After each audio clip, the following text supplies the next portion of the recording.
Hello, viewer. It's great having you on the show, and welcome to another interesting edition.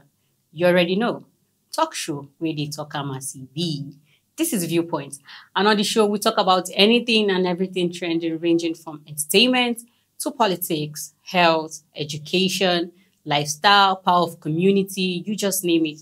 All you need to do is sit back, enjoy, and engage in our conversations. My name is Hadiza Galadima, and right here with me is the beautiful Rachel. Hi, Hadiza. How you doing? Fine. And the amazing Confidence. Hi, Hadiza. Hi, Rachel. Hi, Confidence. All right, all we do on the show is spark meaningful conversations, inspire change within our community as we engage in honest dialogue. We're going on a break. We'll be right back. Please stay with us.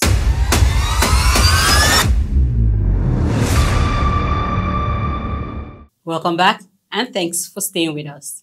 This is Viewpoint, talk show where they talk MCB. In the words of Martin Luther King Jr., the silence of the good people is more dangerous than the brutality of the bad people. On today's edition, we will be talking about the call for the arrest of Asari Dokubo over the hate speech against the Igbos. It was recorded that the self-acclaimed militant fighter in a viral video in October 2022 displayed an AK-47 rifle in readiness for crisis against the Southern East people, threatening to take the Igbo ethnic group into slavery just as his forefather did. Talking about the IPOB, in response to Asari Dokubo, they said they shouldn't regard their leader as a terrorist, and all Asari Dokubo is doing is trying to find favor from the present administration. So what I want to talk about, there was a time Asari was with IPOB, all right? What happened? And all of a sudden, because we have a new government and Asari Dokubo was invited, or he went to meet the president, and he's saying they shouldn't release the IPOB leader, which is Nnamdi Kanu, and the court has given orders for him to be released on bail, but they are still holding him. So now is Asari Dokubo, how far? Like, what is it? Where is this coming from? What could be his problem? Rachel, you want to go first? You know, just like you said, Asari Dokubo was with IPOB. In 2020, he even came out to say he believes so much in IPOB, he believes in Biafra and all of that.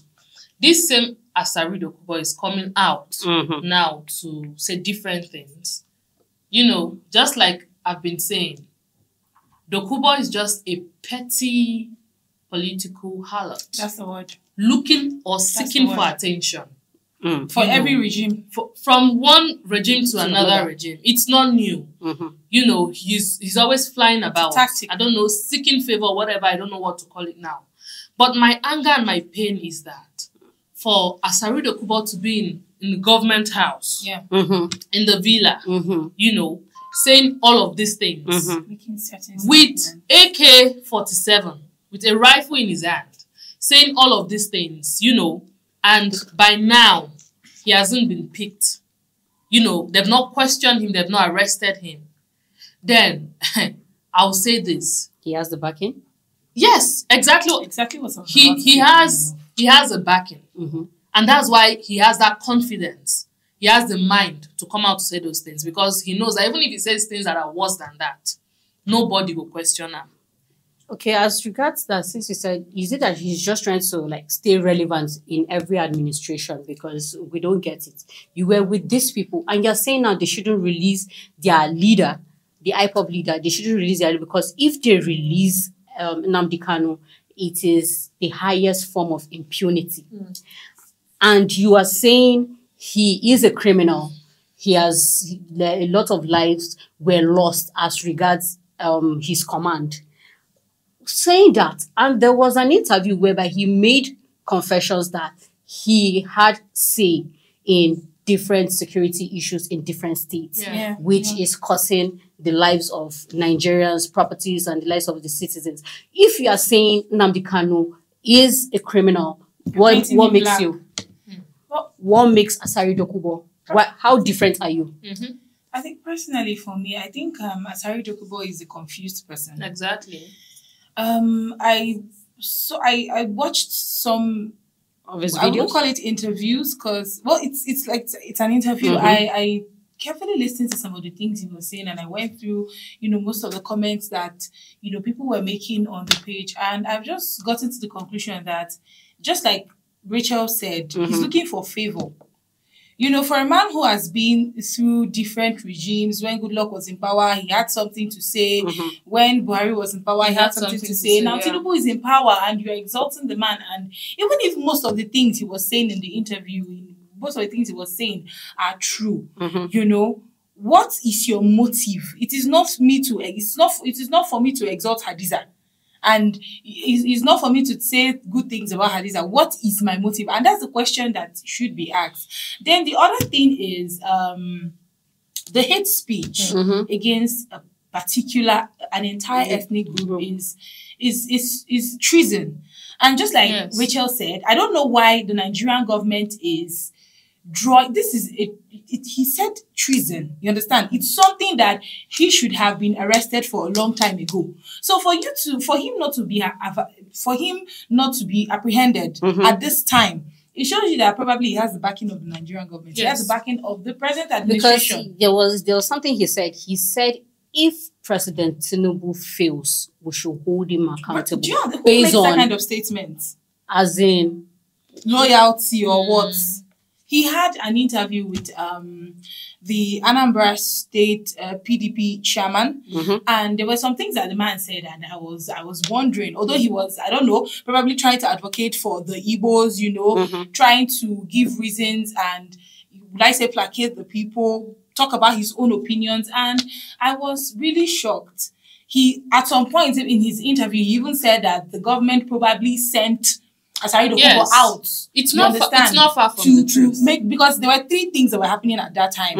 The president had appointed an Igbo man as the chief of Navy staff, and at the same time, Asari Dokubo was talking down an entire ethnic group. And at the same time, in Lagos State, they were pulling down Igbo people. Alabama International Market. The question is, what would be the root cause of this bitterness against an entire? How would you come out and, he made some of these statements in the State House, like the man said, with the coat of arms behind him.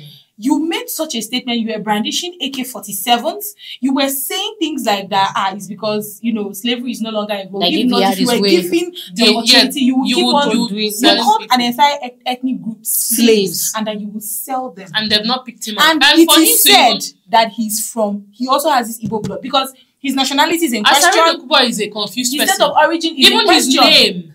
He has different names. He's a Muslim. He's answering what was that? His name is Mujahid. For a person to even say, okay, he said something about Peter Obi. He said the people supporting Peter Obi, that they should be killed or whatever. And why would you say that? Everybody has the right to support anybody they want to support. For a person to come out to say something like that, why is Asari Dokubo still a free man? At this 45 minutes ago, it was said he's in Saudi Arabia. Yes. What is going on with Nigeria? But a whole lot of groups are calling for his arrest because would the government listen? That is just the right thing to do. That is just the right thing to do because you've had someone in detention since 2017 or thereabout. Yes. And now, okay, they've given he has health issues. I need to go take care of my health. And someone is coming from somewhere saying you shouldn't release him because he's a criminal. What rights does he even have? What rights does he have to even have? And this is the same person. The video that arose, I think IPOB spoke back. Yes. And in a way, they said he has inadvertently come out, and he has brought himself out as somebody having a hand in the mass killings that have been going on in Imo State. Because you see him said it plainly, it's his men. He's his men, and it's because the Nigerian government has somebody that has the right to even poke fingers at the military that they're the ones stealing oil. And the military has given him, was it 48 hours to call the names of these people bunkering this oil? Do you know what I think? Just like we said before, I think Asari Dokubo has a very strong backing. And that's why he's not even scared of anything. That's the bottom line of this whole because in the first place, imagine an ordinary Nigerian coming out to say, I will sell an entire ethnic group. I will sell these people. They are slaves. I will kill these people. And you're with gun, you're threatening people, and you're saying if you had the opportunity. Imagine if an ordinary Nigerian comes out to say it. I'm sure by now, DSS, this one, that one, they would have started looking for that guy.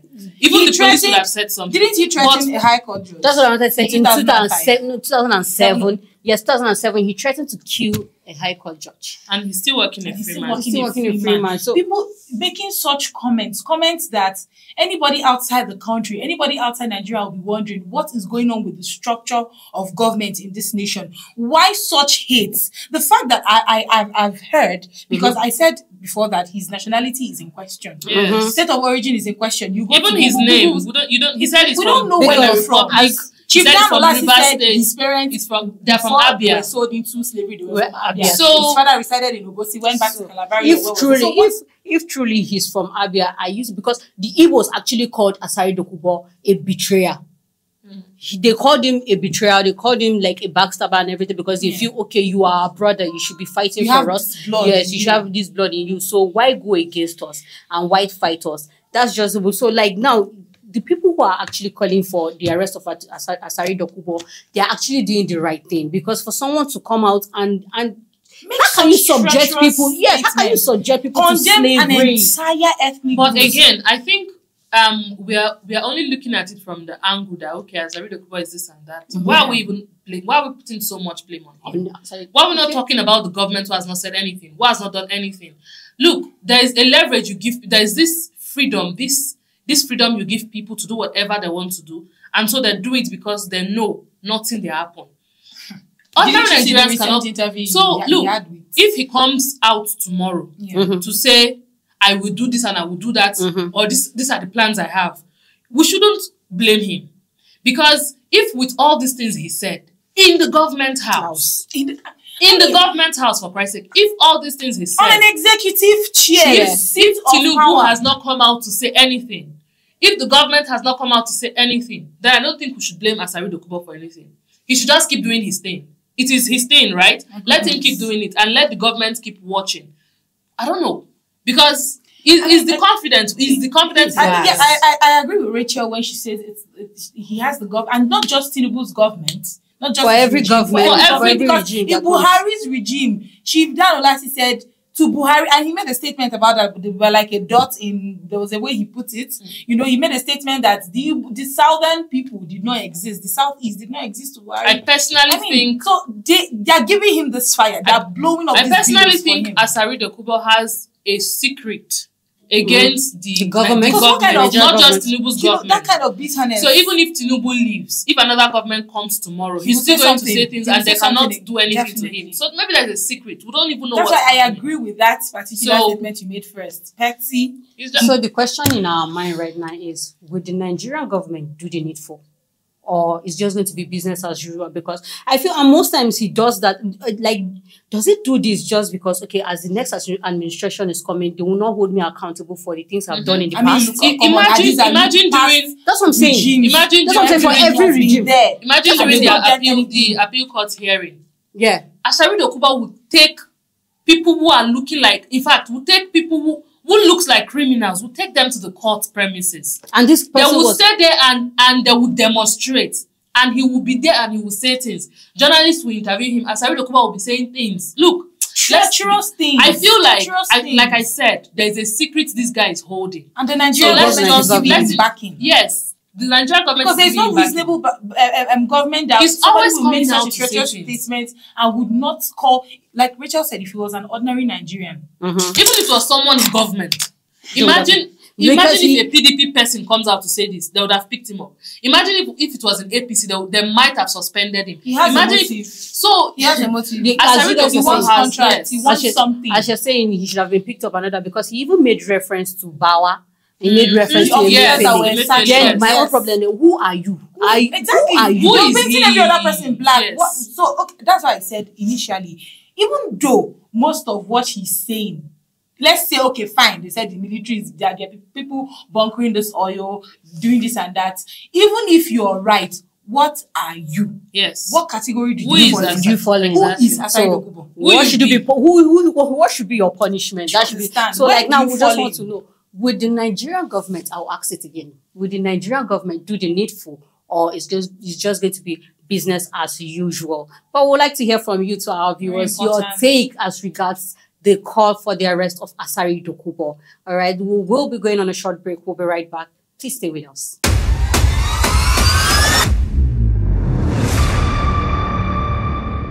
Welcome back and thanks for staying with us. Moving to our next story. Let's talk about a great societal menace that has been eating and is still eating deep into the fabric of our society, mostly amongst our youth. Let's talk about the rate and the high level of drug abuse. And drug abuse is referred to the excessive and harmful use of drug or substances that have the potential to cause physical and psychological harm to the user. The abuse may lead to addiction as the user is no longer in control of their use and may experience negative consequences. For example, like legal issues, health problems, damaged relationship, amongst others. Okay, so now also talking about the drug abuse, there was a time I did like research in Kano as regards drug abuse amongst women, most especially married women. What? Yeah. In Kano, it was really, the abuse was on the high side that, okay, the only way we could only think of how can we help these people is we had a program like, there's this word for it. There's a program we had to form and bring about so that these women will have like a skills acquisition program. Acquisition to keep them busy. And after that, then you get to talk to them one-on-one to know the reasons why they go into drugs or why did you like abuse it. Some will tell you it was influence from other married women.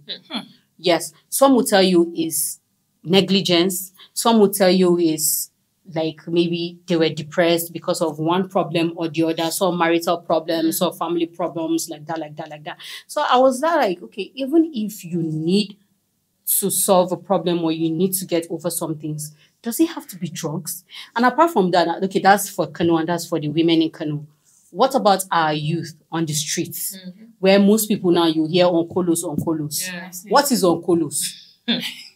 Who even brought about the onkolos? It's a drug. They nicknamed it Colorado. Colorado, yeah. You know, they nicknamed it Colorado, and it is saddening because so many young people have gone. Like you've seen the Many effect. have gone, you know, as a result of drug abuse. And, you know, we like to talk about the big ones. Yeah. People abuse painkillers. People abuse Normal cough syrup, subscription. Yeah. You know, I was shocked the day I got to learn that codeine is a cough syrup. Oh. I was having a serious bout of cough and I went to the pharmacy. I was like, this thing you gave me is not working. I don't know. I was having this dry cough. So I said, okay, can you give me something stronger? And then the man goes, I would have given you codeine, but it has to be on doctor's prescription. I looked very silly because I was like, you want to give me codeine? You want me to get high? No, it was He said, no, it's a cough syrup. I had to go home and actually sit down. I was shocked when I realized that codeine is actually a cough syrup and a lot of people are abusing it. A lot of people are abusing paracetamol. A lot of people are abusing retinol, tramadol. These are medicines that can actually aid in your health. Tylenol, name it. A lot of people are abusing it. Because like if you see, like I just want to emphasize on this on these colos because it's a slang right now in Nigeria. On colos, it's everywhere. It was a musician that sang a song and on colos was in the song. Yes. So see, it's even far from say someone is using. Who are these people even making this thing grow? Who are these people influencing the drug industry or the drug business is something you can never control. It's very deep. I want to take it from another angle. Okay. Peter Obi said something. He said he's attributing this alarming trend to leadership failures, widespread poverty, frustration, peer pressure among youth, and high unemployment rate. But again, and I'll agree with him to some extent because when we want to talk about depression, unemployment rate, look, I'll always say this. When you're not in a thing, I'm not justifying this, but when you've not experienced something, when you've not been in that thing, you will think these people that are doing it, they just want to do it. They just want to. Do you know what depression is? Like, have you seen someone that is really not all this one that's small something you will constantly think you're using a depression. That is not depression, no. Yeah, some people, when maybe something happened, they start thinking. Maybe they were thinking for 1 week, they'll say, I'm depressed. That's not depression. If you know what depression is, then you understand that some people just want something that they just want to take something that they don't want to think again, they don't want to feel any pain again. So that they now go and I feel like these people they go to, when they go to people, the people they go to now matters a lot. So I also have something to say. You see this drug abuse and whatever, it all falls back to addiction. You know, addiction does not discriminate. Look, addiction does not know if you're a doctor, if you're a lawyer, you'll be shocked at the people who are actually addicted to these things. Addiction comes as a result of once it starts to give you relief, just like painkillers. When you stop feeling a particular kind of pain, if it comes again, you want to use it again. Before you know it, you're addicted to it, and before you know it, you begin to abuse it. It's better not to start a thing, you know, than to now, you know, you're into it and you cannot stop it. True. Now, you see these young people, look, 14, 15 years old, they are now into drugs. He's not even 14, 15. Sorry to cut you. Because if you go to, like, most of these IDPs now, if you see the amount of kids, children, they are into drugs, into prostitution, see, the IDP case is something we're going to look at on its own. Do you understand? And the risk and everything that involves that. I get you. Now, talking about these young people in drugs, how did it start? Look, sometimes I love to trace things back. I love to see things because now so many things are happening. You don't even know how did they come about. We're not getting to the root of it. Look, let me tell you something. If you grew up in the trenches, there are children who, when their parents are not in the house, they're carrying matches. Yeah. They light matches on paper. They go to their backyard and they're learning how to smoke. Yes. When I was little, I think at some point in my life, because we're neighbors, you know, little children. We're like, and we've seen, because he had a neighbor downstairs, his son or his sons smoked. You come down, your mother sends you, my mom will send you, go and buy something. I'm a child, I don't know what's going on. And it was growing up that I realized that, this is not good, though. Yeah. You know, and because children will definitely imitate what they have seen, mimicries in children. And anything, you know, and they begin to roll paper and try to do what that uncle did, that auntie did. So like I was saying, it starts from there. You see children, you know, lighting on paper, they are doing that. You see neighbors sending a child, maybe 12 years, 15 years, go help me buy cigarettes, go help me buy this one. Look, there are so many things. Let's not just, in fact, there are some parents that have these things in their house. They don't want their children to do it. A father will say, if I see you there, I will beat you. But you have that thing in your house, you're doing it. Look, all these things starts from somewhere. It's not just, let's just not keep shouting, is increasing. How is it increasing? We have more adults, we have parents. When a father is depressed, that's like the only thing he goes to. So when a child sees that my father is doing it, even though he's saying I shouldn't do it, for my father to do it, I want to try. I'm curious, I want to do it. So all these things. Some leadership failures, just like Peter Obi said. When we have a government that we have the NDLEA, but still this thing is increasing. It is increasing on a daily basis. Yeah, new ones coming out. New ones coming out. What is our NDLEA doing? Do we have NDLEA in the grassroots? Do you have a small office, NDLEA office in your neighborhood? A small, just the way we have the vigilante office, the police station, do we have hospitals in our neighborhood? We can run there. When something happens, we can run to the vigilante post. Do we have NDLEA offices whereby when they see, I think we were together when we saw a boy where a police, I don't know if it was Hadiza, where a police officer held a boy around Apo, I think Apo roundabout, held a boy. They said they saw him with Igbo. Yes. And how did they finish that story? Police collected money and left. That's what I wanted to say. You see these things. I don't want to say all of So now if we say police, for a police to collect money, that is still part of the leadership failure we're talking about. Please, NDLEA, you are trying. We know you're working, but please do more. In our neighborhoods, we want to have these small offices whereby when your officers are working, they see this person they see a child, you know, these boys. There are some areas you cannot even go through. There are some you cannot pass because why? Area boys are there. They are smoking back to back. We're even saying, and just to add to what Rachel was saying, some of these people, these NDLEA officials are also involved in this. God bless you. There was a video I saw recently and talking about this Colos thing, Colorado. I was shocked to my bone marrow because it was an army officer. Yes. This one is not that okay. You're wearing fake camo. He had his colleagues, and I was looking at. I paused it. I zoomed it. I said, "Is this not an army officer? A soldier? Do you understand? Wearing the uniform of the army." And then his colleagues were surrounding him, trying to hold him back. He was someone saying that what is going on? We're talking about NGA, we're talking about officers, we're talking about these people doing something. Some of them are involved. This is still part of the leadership failures we're talking about. You understand? You know, most of them. The effect is heavy on young people because a lot of people, if you do your research very well, a lot of people have died from the use of Colorado. They've died from the use of cocaine, heroin. A lot of these drugs how do they get them? Where do they buy these things from? One thing I said is our NDLEA officers, I'm so sure with your experiences and everything, they should know where they sell this. They do. They know. But why is it that, look, there are some people, right, at your junction, maybe this is like last now, so there are some people at your junction when you're passing that, you go there, you want to buy, they sell pure water, they sell recharge card. But the people that know what those people are selling, even in traffic, you will see them holding things selling. My dear, that is not what they are selling. People that know them, their customers know them. This is so deep into the fabric. Because I will agree with what Confidence said about a soldier on uniform misbehaving and all that. Most of them take it, they'll tell you, we want ginger ourselves. We want to be in the mood. That's how most times we have trigger-happy officers whereby you see they go on sporadic shooting people. And then when you see them that ask them, what happened to you? They can't say. They can't say. And again, I will also agree with you because he said about poverty and everything. Because if I'm jobless, I'm not depression will set peer influence. You're seeing this person doing well and you're not doing well. So it's just like taunting you. It's not justifiable. But yes.